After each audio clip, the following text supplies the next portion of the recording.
Thank you, Mr. Chairman, and I want to thank the witnesses for their hard work during a challenging time. I want to focus a lot on the issue of energy, and I'll relay a story I had with Senator McCain and a Russian dissident who's now been arrested, Vladimir Kara-Murza. He's in jail right now in Russia. About 4 years ago, I asked him what was the #1 thing we could do to undermine the corrupt Russian regime, to undermine Vladimir Putin, and he said, the #1 thing is easy, Senator, produce more American energy. Produce more American energy. So I want to talk a little bit about that.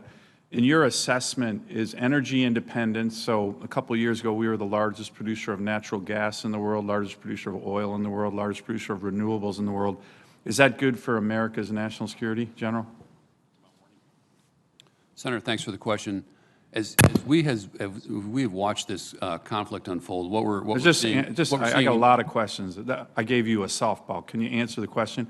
Is that good for America's national security, to be energy independent in the world's energy superpower? Certainly energy independence is a good thing. How about you, Director? Yes. Okay, thank you for the straightforward question, or answer.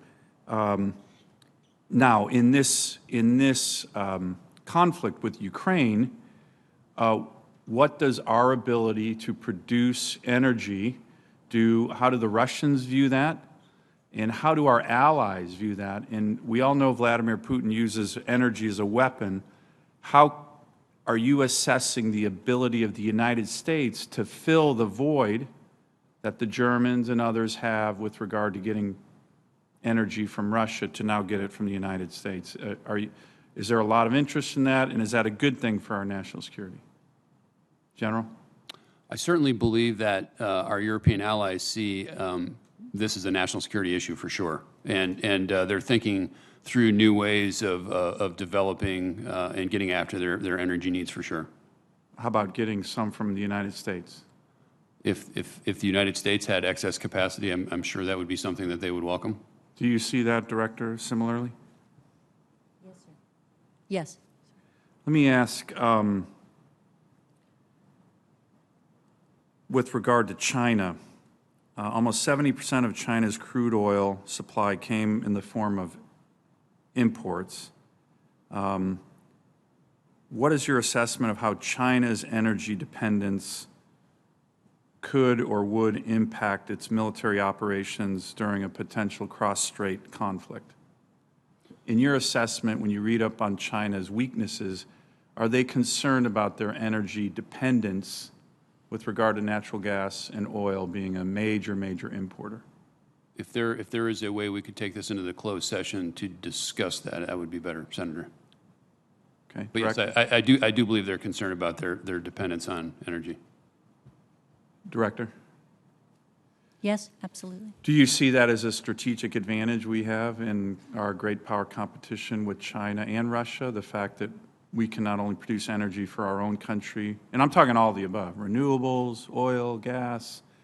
Do you see that as a strategic advantage for our nation relative? I see it as an advantage. Yeah, I mean, I think, frankly, our capacity to work with our allies on this issue has been a strategic advantage, and our ability to work with them in order to actually help to mitigate against Russia using energy as a weapon has been a major issue. And China's dependence on energy, should there be some kind of conflict between us and China? Yes, I think it will be, their relationship with Russia will be relevant under those circumstances, obviously. Let me ask one final question. It's not really a question on Intel, but, you know, we're getting ready to vote here on a $40 billion package. My team and I are looking through it. It's a lot. How do you assess our NATO partners' commitment, finally, to hitting 2% GDP, 2% of their GDP for their annual military budgets? I mean, we have now 100,000 troops over in Europe. I fully support what the President has been doing in that regard.